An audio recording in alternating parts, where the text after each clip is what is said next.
आजवरती विवाहबाह्य संबंधामध्ये कुठल्या संसाराचं भलं झालेलं आहे किंवा एखादा पुरुष जर का विवाहबाह्य संबंध ठेवत असेल किंवा एखादी स्त्री ठेवत असेल, तर या दोन्हींपैकी कोणाच्या तरी आयुष्यामध्ये वाईट दिवस हे नक्कीच येत असतात.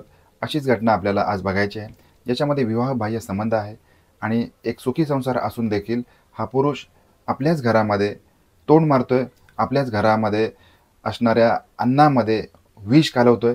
अशा या पुरुषाकडून जो संसार आहे, हा संसार खुलवण्याऐवजी अत्यंत वाईट वेळ या पूर्ण घरावरती आलेली आहे. ही घटना घडलेली आहे उत्तर प्रदेशमध्ये. उत्तर प्रदेशमध्ये हैबतपूर हा भाग आहे. या भागामध्ये एक आरती नावाची तरुणी आहे आणि तिचा विवाह राजकुमार नावाच्या एका तरुणाशी ठरलेला आहे. 2012 साली यांचं लग्न झालेलं आहे. लग्न झाल्यानंतर ही आरती तिच्या सासरी म्हणजे अमेठी या ठिकाणी आलेली आहे. तिथे आल्यानंतर त्यांचा संसार सुरू झालेला आहे. राजकुमार हा मिळेल ते काम करतोय आणि त्याचबरोबर त्याचं घर भागवतोय, घर चालू आहे आणि एकत्र कुटुंबामध्ये हे सगळे राहत आहेत. या आरती आणि राजकुमार यांच्या कुटुंबामध्ये त्यांची वहिनी पण आहे, मोठा भाऊ आहे, आई-वडील आहेत. असा एकंदर संपूर्णपणे मोठं असलेलं हे कुटुंब. या कुटुंबामध्ये सगळेजण गुण्यागोविंदाने राहत आहेत. परंतु आता माशी शिंकली कुठे? तर हा जो राजकुमार आहे, याचं त्याच्या मोठ्या वहिनीसोबत विवाहबाह्य संबंध होते. म्हणजे एकाच घरामध्ये राहून देखील हा राजकुमार स्वतःच्या वहिनीसोबत शरीर संबंध ठेवून होता आणि या गोष्टीची कल्पना काही दिवसानंतर या राजकुमारची बायको आरती हिला आलेली आहे. तिला कुणकुण लागलेली आहे, की एकाच घरामध्ये राहून आपला नवरा हा आपल्यासोबत गद्दारी करतोय किंवा आपल्यासोबत एकनिष्ठ न राहता स्वतःच्या वहिनीसोबत त्याचे विवाहबाह्य संबंध आहेत, शरीर संबंध आहेत आणि आता हे कळल्यानंतर मात्र ती त्याच्या मागावर आहे. ती या दोघांवरती देखील लक्ष ठेवून आहे. ही गोष्ट या राजकुमारच्या पण लक्षात आलेली आहे आणि त्यावेळेला मात्र या दोघांमध्ये खटके उडायला सुरू झालेले आहेत. आता होतं कसं, की जर का एखादी स्त्री असेल, ही स्त्री आपल्या नवऱ्याचे विवाहबाह्य संबंध किंवा आपल्या नवऱ्याचे कुठल्याही प्रकारचे विवाहबाह्य संबंध असतील तर ती सहन करू शकत नाही. घराच्या बाहेरचे संबंध सहन करू शकत नाही. तर आता रोजच्या रोज एकाच घरामध्ये राहून त्याच्या वहिनीसोबत किंवा आपल्या जावेसोबत असणारे संबंध हे या आरतीला बिलकुल सहन होत नव्हते. आता यांच्या पाळतीवरती आहे, मागावरती आहे आणि एके दिवशी या आरतीने तिच्या जावेला आणि आपल्या स्वतःच्या नवऱ्याला शरीर संबंध ठेवताना रंगेहात पकडलेला आहे, विवस्त्र अवस्थेमध्ये पकडलेला आहे आणि ज्यावेळेला तिने या दोघांनाही या अवस्थेमध्ये बघितलेलं आहे, या दोघांची पळापळ झालेली आहे आणि आता यांच्याकडे कुठल्याही प्रकारे उत्तर देण्यासाठी तिला नव्हतं. त्याच्यामुळे मग आता जे होतं ते आता त्यांना कबूल करावं लागणार होतं. त्याच्यामुळे आता या दोघांमध्ये वादंग सुरू झाला आहे. आरती आणि राजकुमारांचं जे भांडण आहे, हे खूप जोरात सुरू झालं आहे आणि इतकं जोरात सुरू झालं आहे, की त्याने आरतीवरती हात उचललेला आहे. तिला मारहाण करायला सुरुवात केलेली आहे आणि या मारहाणीमध्ये ती आता ओरडते, रडते, किंचाळते.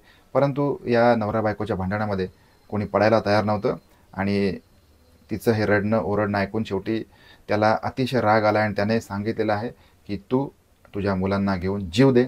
आता यांच्या संसारवेलीवरती 2 फुलं देखील उमललेली होती.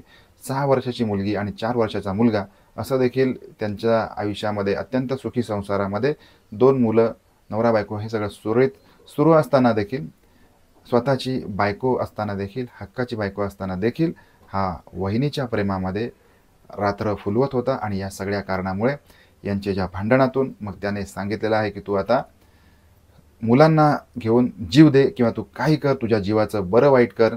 मला तुझ्याशी काही संबंध नाही, मला काही फरक पडत नाही." आता हा आपला नवरा शरीर संबंधामध्ये इतरांच्या शरीर संबंधामध्ये असताना आपल्याला आपल्या मुलांसोबत जीव द्यायला सांगतोय. ही गोष्ट बाकी या आरतीला सहन झाली नाही आणि तिने तडकाफडकी एक निर्णय घेतलेला आहे. ती त्या घराच्या टेरेसमध्ये गेलेली आहे. वरती गेल्यानंतर तिने आपल्या 4 आणि 6 वर्षाच्या 2 लहानग्यांना गळा आवळून ठार मारलेला आहे. त्यांना फास लावला आहे आणि त्याच्यानंतर तिची रेलिंग आहे, या रेलिंगला टॉवेल गुंडाळून स्वतः देखील आत्महत्या केलेली आहे.